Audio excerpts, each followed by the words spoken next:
My lord, అది ఎప్పటి వీడియోనో తీసుకొచ్చి చూపించి ఈ రోజే తీసినట్టు చెప్తున్నారు మేడం. మేడం, వాళ్ళు బతికే ఉన్నారు మేడం. నేను కళ్ళారా చూసి షూట్ చేసిన వీడియో మేడం అది. కేసు నుంచి తప్పించుకోవడానికి ఆమె చేస్తున్న చీప్ ట్రిక్స్ ఇవి, అంతే మై లార్డ్. లేదు మేడం, నిజం. మై లార్డ్, ఇలాంటి వీడియోస్ ని ఈ రోజుల్లో నమ్మకూడదు. కొన్ని ఏఐ జనరేటెడ్ వీడియోస్ కూడా చేసి మనల్ని మోసం చేస్తున్నారు. ఇది ఏఐ కాదు మేడం, ఒరిజినల్ వీడియో మేడం.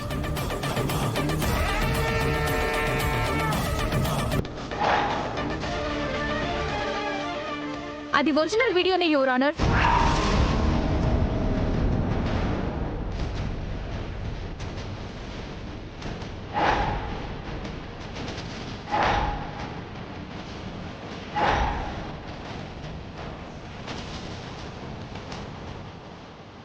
ఇదిగోండి మేడం, చనిపోయారని నాటకాలు ఆడుతున్న వాళ్ళు.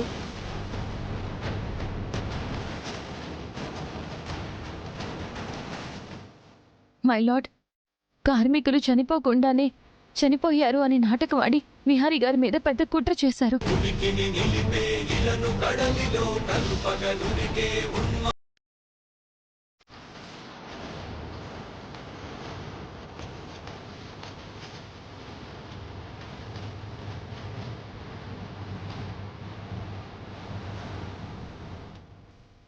విహారీ గ్రూప్ ఆఫ్ కంపెనీస్ మీద, ఆ కంపెనీ చైర్మన్ అయిన విహారీ మీద పెట్టిన ఈ కేసుల్ని వెంటనే కొట్టేస్తున్నాను.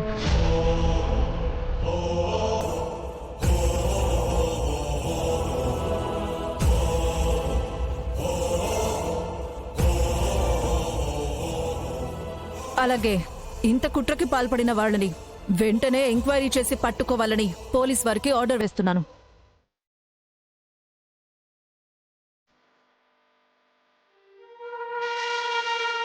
వెంటనే విహారికి సంఖ్యలు తీసేయండి.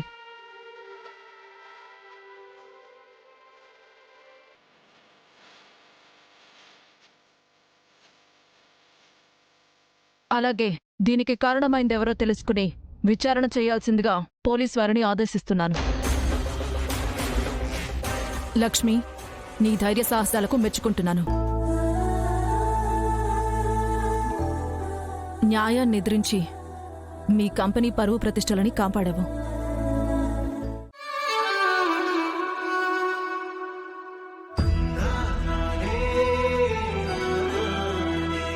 లక్ష్మి,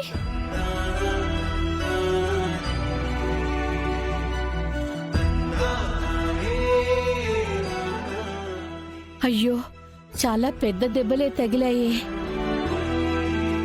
నాకంతా బానే ఉందమ్మా. విహారీ, మొత్తానికి జరిగిన కుట్రని బయటపెట్టి పెద్ద ముప్పు నుంచి తప్పించుకున్నావు. వదినా, విహారీ తప్పించుకోలేదు. లక్ష్మి విహారీ కోసం తన ప్రాణాలకి తెగించి మరీ పోరాడి ఈ గండం నుంచి గట్టెక్కించింది.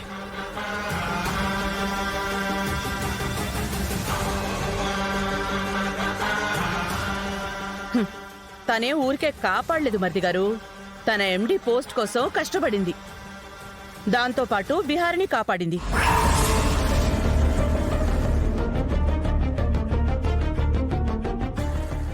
ఏది ఏమైతేనేమి బావా, నీ మీద మన కంపెనీ మీద పడిన మచ్చ పూర్తిగా తొలగిపోయింది. నా పేరుని, ఇంటి పరువుని, మన కంపెనీ ప్రతిష్టని కాపాడింది లక్ష్మినే. తను ఎప్పుడు పదవులకు ఆశపడదత్తయ్య, బాధ్యతలకి వెనకడుగు వేయదు. ఈరోజు తనే లేకపోతే మనకి ఏమీ మిగిలేది కాదు.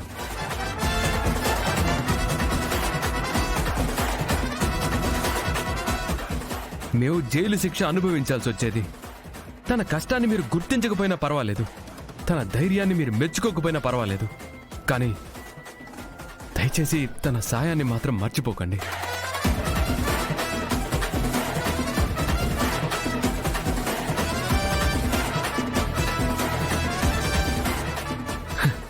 అమ్మయ్యా, నా భార్య ఎండి పోస్ట్ పోయింది ఎలా అని చాలా మదన పడిపోయాను. ఎలాగైతేనే తిరిగి నా ఫ్రెండ్ని కాపాడి తన ఎండి పోస్ట్ని నిలబెట్టుకుంది.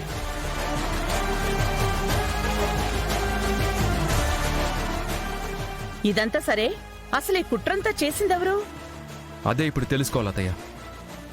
బావా, మనమింత ఇబ్బందులు పడ్డానికి కారణమైన వాళ్ళని అస్సలు వదిలిపెట్టకూడదు. విహారీ, మనము ఎవరికి ఏ అపకారమూ చేయలేదు. కాని మన మీద ఇంత పగబట్టి ఇంత చేశారంటే వాళ్ళని క్షమించొద్దు. చట్ట ప్రకారం శిక్ష పడేలా చెయ్యి. అమ్మా, ఆల్రెడీ ఇంటర్నల్గా కొంతమంది ఆఫీస్ స్టాఫ్తో నేను ఎంక్వైరీ చేయిస్తున్నాను.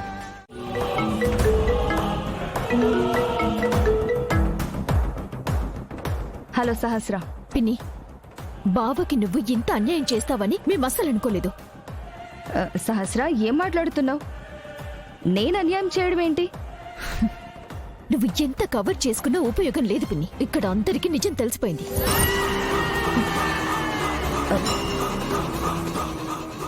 నిజమేంటి?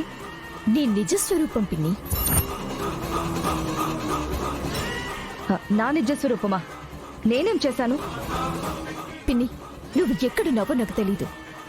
నువ్వు మన మధ్యన రిలేషన్ మర్చిపోయి బావకు అన్యాయం చేసినా నేను మాత్రం పిన్ని కదా పాపమని ఫోన్ చేసి మరీ హెచ్చరిస్తున్నాను.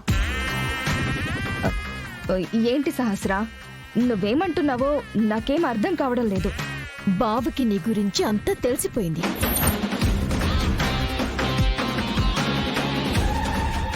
చాలా ఆవేశంగా నీకోసం గన్ తీసుకుని బయలుదేరాడు.